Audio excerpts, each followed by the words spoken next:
महाविष्णुं ज्वलन्तं सर्वतोमुखं नृसिंहं भीषणं भद्रं మృత్యోర్మృత్యున్నమామ్యహం. మన పాలమూరు పట్టణం నందు వేంచేసినటువంటి న్యూగంజ్ లక్ష్మీ నరసింహస్వామి యొక్క పవిత్రోత్సవ కార్యక్రమాలు ఈ 3 రోజుల నుంచి జరుగుతున్నాయి. చివరి రోజున అంతిమంగా 108 కలశాలతో అభిషేకం చేసుకొని స్వామివారికి ఉత్సవాన్ని అంతం చేసుకున్నామన్నమాట. ఈ ఉత్సవాన్నంతా కూడా 3 రోజులు జరిగిన దానికి ఆరంభం నుంచి అంతిమం వరకు జరిగినటువంటి లోపాలు ఏమన్నా కానీ, ద్రవ్యలోపంలో, మంత్రలోపంలో, క్రియాలోపంలో ఎటువంటి లోపాలున్నా కానీ వాటన్నిటికీ ప్రాయశ్చిత్తార్థంగా స్వామివారికి 108 కలశాలతో అభిషేకించుకొని స్వామివారికి ఈ ఉత్సవాన్ని అంతిమంగా చేసుకున్నాం. ఈ పవిత్రోత్సవాలు అనేవి అంతా కూడా ప్రతి సంవత్సరం చేసుకుంటాం.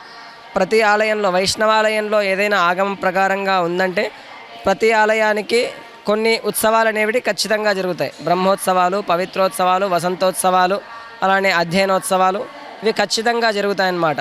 అందులో భాగంగా ఈ పవిత్రోత్సవాలు అనేటివి సంవత్సర కాలంలో భగవత్ కార్యంలో ఎటువంటి లోపాలు ఏవైనా జరిగితే ఆ దోష ప్రాయశ్చిత్తార్థం కోసమని చెప్పేసి ఈ పవిత్రోత్సవాన్ని జరుపుకుంటాం.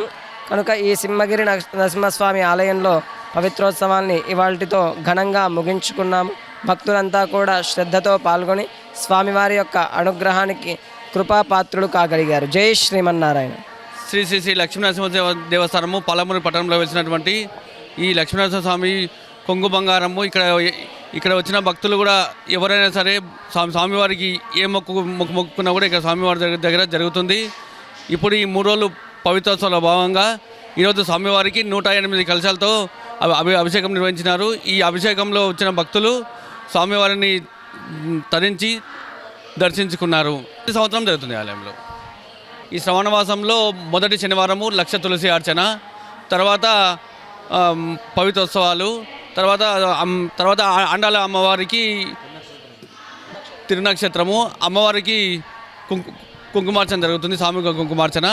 తర్వాత చివరి శనివారం రోజు లక్ష పుష్పార్చన నిర్వహించబడును. సింహ విభవే గరుడధ్వజాయ తాపత్రయోపశమనాయ భవౌషధాయ తృష్ణాది వృశ్చిక జలాగ్ని భుజంగ రోగ క్లేశవ్యయాయ హరయే గురవే నమోస్తు.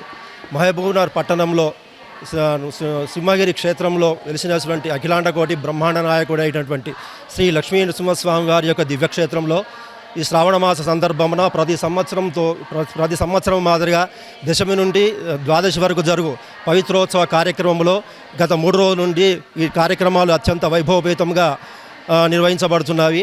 ఈరోజు శతఘటాభిషేకంతో కార్యక్రమాలు ముగించబడ్డాయి. ఇటు కార్యక్రమంలో పాలమూరు పట్టణ ప్రజలందరూ కూడా విశేష సంఖ్యలో పాల్గొని స్వామివారి తీర్థప్రసాదం స్వీకరించి తరించడం జరిగినది.